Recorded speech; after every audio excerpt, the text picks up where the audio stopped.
Kerana sudah kerap kali berdepan dengan kejadian demikian, saya jadi arif untuk menjawab dan memberhentikan suara yang bergema dari setiap sudut ruang. Seluruh perhatian saya tumpukan ke arah orang di atas pentas yang wajahnya tidak berapa jelas. Ya, dia memang musuh kita, terkeluar kata-kata dari kelopak bibir saya. Suara orang ketawa bergema di ruang dewan. Bila gema ketawa berakhir, kejendang telinga saya menangkap suara orang berbentuk perintah. Kau mesti membunuhnya. Kau nampak kelipan di bahagian dada kirinya. Saya nampak kedipan itu. Saya mesti membunuhnya. Bagus, kaulah perwira satria. Ayuh lakukan. Pujian muncul dari setiap ruang dewan. Telinga saya terasa pekak. Semangat baru meresap ke dalam urat saraf. Hidup mati saya semata-mata untuk mematuhi perintah suara ANEH itu. Ya, saya mesti melakukannya sekarang. Saya mesti menikamnya dengan pisau sampai mati. Satu tekad yang bulat berpadu dalam diri saya. Ya, untuk kebenaran dan keadilan. Kau lakukan segera. Jangan berlengah-lengah lagi. Jangan bertangguh-tangguh. Ya, kata saya penuh semangat. Pisau yang terselip di pinggang segera saya pegang. Saya cabut dari sarungnya. Dengan tenang dan penuh keyakinan, saya melangkah ke arah lelaki di tengah pentas. Saya berlagak dan berpura-pura memberi penghormatan padanya. Makin lama, makin dekat saya dengannya. Kelipan di bahagian dada kirinya terus memancar, menyilaukan mata, tetapi semuanya itu tidak menghalang saya untuk menghampirinya. Saya pasti kelipan itu tidak menghalang saya untuk menghampirinya. Saya pasti kelipan yang memancar dari bahagian kirinya itu ialah sebuah medal berbentuk empat segi yang melambangkan seekor tupai bertarung dengan ular senduk. Medal itu dibuat dari tembaga kuning yang berkilat. Saya naik ke pentas dari sebelah kanan. Dari tepi pentas, saya menghitung langkah hingga 10. Berhenti betul-betul di depan lelaki yang wajahnya tidak berapa jelas. Pancaran dari medal yang dipakainya tetap menyilaukan mata saya. Tanpa membuang masa, saya terus menundukkan kepala memberi hormat padanya. Kamu, lelaki itu bersuara dengan rasa terkejut. Ya, jawab saya.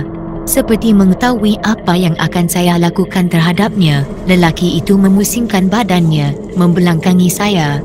Kelipan dari medal yang dipakainya tidak dapat saya lihat. Pandangan saya jadi gelap. Dalam keadaan yang agak cemas itu, pisau di tangan saya angkat tinggi-tinggi. Saya cuba menahan diri dari melakukan sesuatu.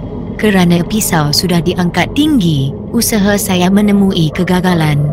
Cukup pantas sekali saya rasakan gerakan tangan. Pisau terus terbenam ke bahagian belakang lelaki itu. Saya lihat tubuh lelaki itu berkecai dalam percikan cahaya bersinar. Medal yang berkilau-kilau bergerak pada setiap ruang dewan. Akhirnya, belaga dengan dinding dewan, berkecai menjadi serpihan yang halus. Di mana-mana saya lihat api menyala dengan marak sekali.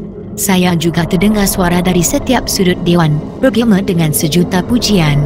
Semuanya memberi ucapan tahniah dan menganggap saya sebagai seorang pahlawan besar yang berjaya menghancurkan kedurjanaan demi untuk menegakkan keadilan dan kebenaran. Saya terasa dan melihat jambangan bunga tidak putus-putus dicampakkan ke arah saya, berlonggok-longgok di tengah ruang dewan. Saya tersenyum bangga. Suara pujian terus bergema. Kamu dah jalankan tugas suci, terdengar suara Amdal Kamal. Segera saya toleh ke kiri. Dalam keadaan yang samar-samar itu, saya lihat Amdal Kamal tersenyum ke arah saya. Bila saya membuka kelopak bibir untuk mengucapkan sesuatu, Amdal Kamal terus hilang dari penglihatan saya. Kerana yakin masih ada perintah selanjutnya, saya terus berdiri di tengah ruang dewan dengan pisau di tangan. Masa terus berlalu, perintah yang diharapkan tidak juga muncul. Saya terus memandang ke arah longgokan bunga di tengah ruang dewan. Aneh sungguh, longgokan bunga itu bergerak secara perlahan-lahan. Aduh, sakitnya, terdengar suara dari celah-celah longgokan bunga. Suasana cukup sepi sekali. Antara sedar dengan tidak, diri terasa mengembara dari alam khayal menuju ke alam nyata. Di saat-saat terumbang ambing itu, saya terasa pangkal paha kanan saya dihentak oleh sesuatu dengan kuat sekali. Tubuh saya terpelanting ke dinding. Dari dinding bergerak ke kanan lalu terkandas pada almari cermin. Kaca almari pecah berderai. Saya mengeluh seperti tersedar dari mimpi. Pecahan kaca terdampak atas kepala, bahu dan belakang. Saya masih bernasib baik kerana tidak luka. Saya cuba bangun tetapi tidak berjaya. Bahagian rusuk kanan saya terasa pedih bila saya cuba berdiri. Saya terpandangkan nenek yang berdiri di sebelah kiri. Dengan lembut perempuan itu mengutip pecahan kaca di tubuh saya. Semua pecahan kaca itu diisi di dalam baldi plastik. "Apa kena kamu ni, Tamar? Tak habis-habis buat hal," nenek merungut. "Kenapa, Nek?" tanya saya. "Kamu tengok sendiri," nada suara nenek separuh keras. Jari telunjuknya menghala ke arah datuk. Saya lihat datuk mengerang kesakitan. Kesan darah masih dapat dilihat pada kain putih yang melilit bahagian rusuk kirinya. Di hujung sejadahnya, saya terlihat pisau pemotong bawang tersadai berlumuran darah.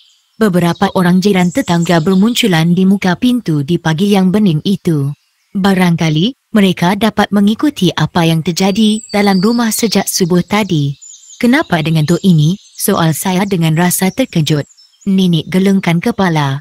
"Kamu tikam dia, Tamar," jelas nenek. "Ya Allah," saya mula meraung sekuat hati. Seluruh isi kampung menjadi gempar. Raungan saya itu menambahkan lagi para jiran berdatangan ke rumah. Semuanya terpaku dan terpukau melihat apa yang terjadi. Beberapa orang jiran bersedia untuk mengusung datuk ke hospital tetapi datuk menolak budi para jiran itu. Menurut datuk, luka yang dialami tidak besar, boleh diubati secara kampung. Beberapa orang lelaki terus menangkap saya. Mereka juga memerintahkan nenek supaya menyimpan benda-benda tajam di tempat selamat.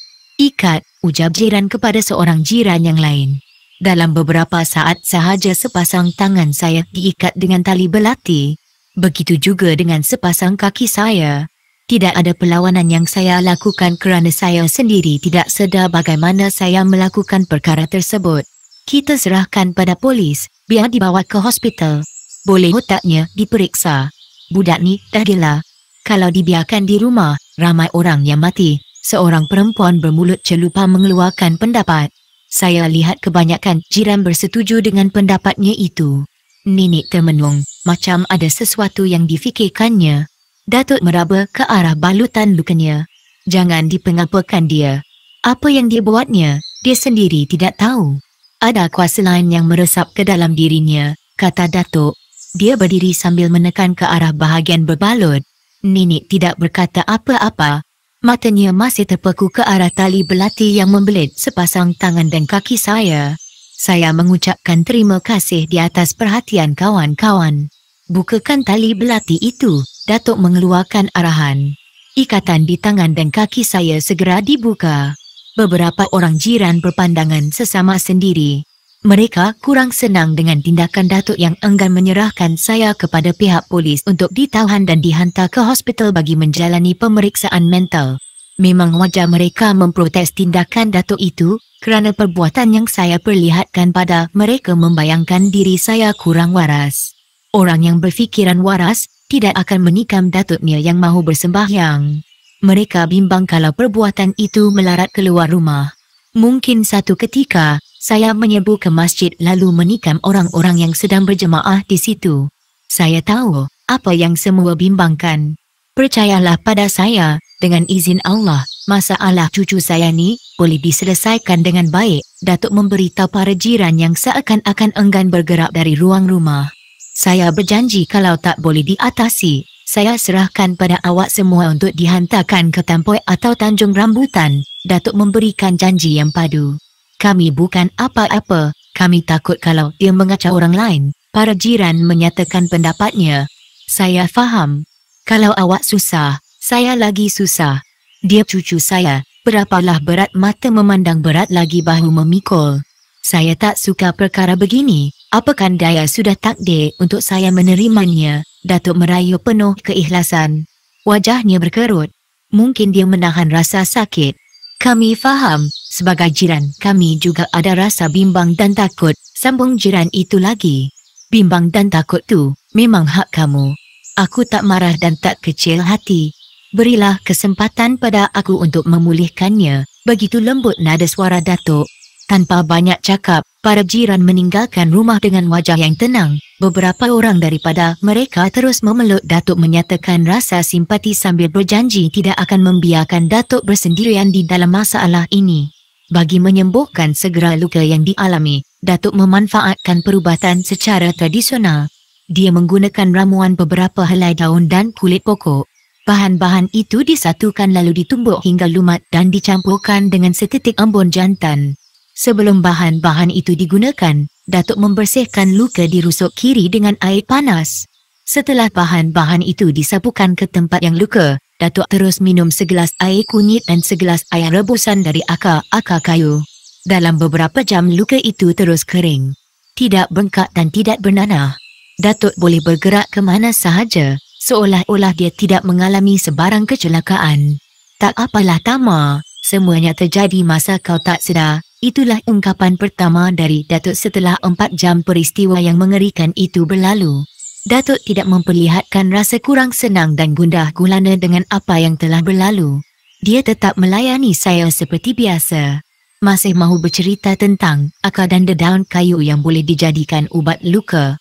Datuk menasihati saya supaya jangan susah hati. Saya kira sebagai seorang tua, rasa bimbang dan cemas itu pasti ada di dalam diri Datuk. Dia tahu, sejak tadi saya tidak berubah tempat, masih termenung. Mungkin juga dia tahu yang seluruh pemikiran saya masih berpusat pada suara-suara gaib yang menyuruh saya melakukan sesuatu.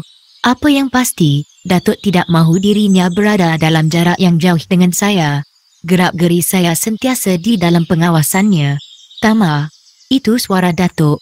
Saya renung ke arahnya dan melihat kelopak bibirnya bergerak.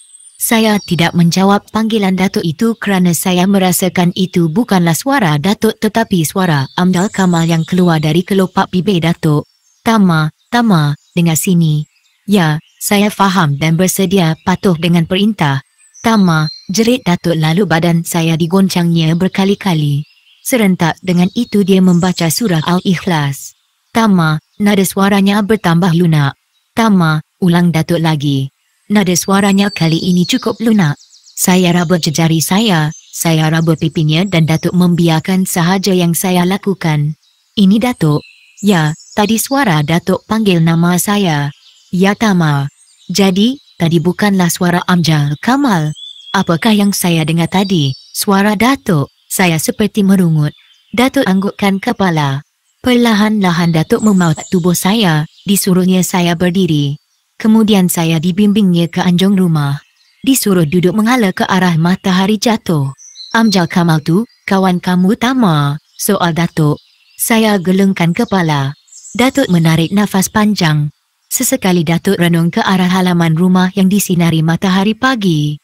Tapi kau kenal dia, walaupun kau tidak begitu rapat dengannya. Menyusul lagi pertanyaan daripada Datuk yang membuat saya lemah. Perasaan saya kian resah.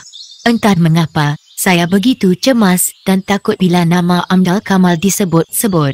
Setelah berfikir panjang beberapa kali, saya terus menceritakan apa yang telah saya lalui pada Datuk.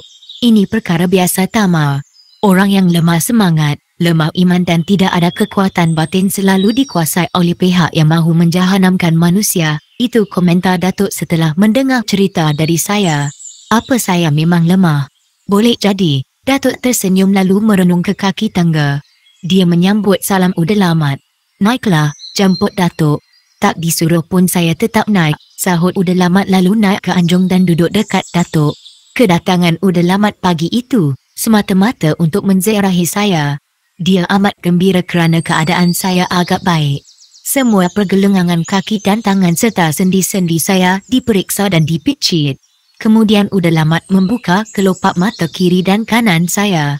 Tidak begitu baik lagi, bisiknya lembut kepada Datuk. Apa yang patut dibuat? Berikhtiar minta pertolongan dari Allah. Syaitan, kalau sudah meresap ke dalam tubuh payah mau keluar, tambah udalamat lagi. Datuk menarik nafas panjang-panjang.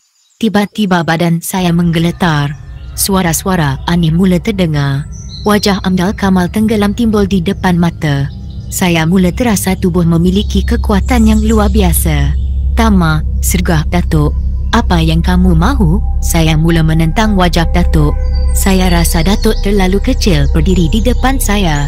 Walaupun demikian, setiap kali datuk melafazkan kalimat-kalimat Allah ke arah saya, seluruh badan saya terasa panas. Jangan, saya tak tahan. Rayuan saya tidak dipedulikan oleh datuk. Dia terus membaca hingga saya tidak sanggup menetang biji matanya. Saya rebah di depan datuk. Ketika itu, saya terdengar suara anak yang mengutuk diri saya. Mereka tuduh saya pengkhianat, tidak setia pada perintah. Mereka mahu menamatkan riwayat hidup saya dengan membenamkan tubuh saya ke dalam tasik yang berbuih. Saya segera merenung minta tolong. Tamar, seru datuk serentak dengan itu satu baldi air jatuh ke muka. Tamar, kau tidak apa-apa. Ingat Allah berkuasa atas segala-galanya. Udah Mat bersuara lembut. Dia duduk mencangkung di depan saya. Biji matanya dengan biji mata saya berlaga. Mengucap Tamar, Asyhadu an la. Tambah Mat. Tanpa bertangguh-tangguh lagi saya terus mengikut Mat mengucap hingga akhir. Bagus, Mat terus menepuk bahu saya bertalu-talu. Tidak memadai dengan itu, tubuh saya yang basah terus dipeluknya erat-erat. Datuk tidak berkata apa-apa. Dia kelihatan tenang. Bibirnya kelihatan bergerak-gerak. Pasti datuk membaca ayat-ayat suci. Saya dahaga, kata saya pada Mat. Cepat-cepat Mat memberitahu kepada nenek. Tidak sampai 2 saat, secawan air sejuk sudah berada di depan saya. Ketika tangkai cawan saya sentuh, datuk segera menarik cawan yang berisi air dingin ke arahnya. Perbuatan datuk itu menghampakan saya. Saya dahaga, saya merayu. Aku tahu, apa kau tak boleh sabar sedikit, tengking datuk. Saya terkejut dan hampir menitiskan air mata. Mat memperkemaskan duduknya bersedia melakukan apa sahaja andainya saya bertindak secara mengejut. Rasa dahaga bagaikan tidak tertahan, tekak terasa pedih dan perit. Apa yang saya fikirkan ialah air untuk membasahkan tekak. Tidak terniat di hati saya untuk melakukan sesuatu, apatah lagi untuk melawan datuk. Datuk terus membaca sesuatu di bibir cawan. Bila pembacaannya selesai, cawan berisi air itu diserahkan pada Mat. Berikan padanya, datuk mengeluarkan perintah. Awak baca surah apa? Tanya Mat. Saya baca Al-Fatihah 20 kali. Dengan izin Allah, syaitan dan iblis yang berlindung dalam diri cucu saya akan keluar. Saya faham, Allah berhak melakukan sesuatu. Kita memohon padanya, sanggah Mat. Saya resah, terasa cukup lama cawan itu berada di tangan Mat. Kenapa saya diseksa begitu kejam? Nah, Tamar, Mat menghulurkan cawan berisi air kepada saya. Cepat-cepat saya menyambutnya lalu dilekatkan ke bibir. Nanti dulu, baca bismillah sebelum diminum. Mat pegang pergelangan tangan saya. Apa yang disuruh oleh Mat segera saya patuhi. Setelah selesai membaca bismillah, saya terus meneguk air tersebut.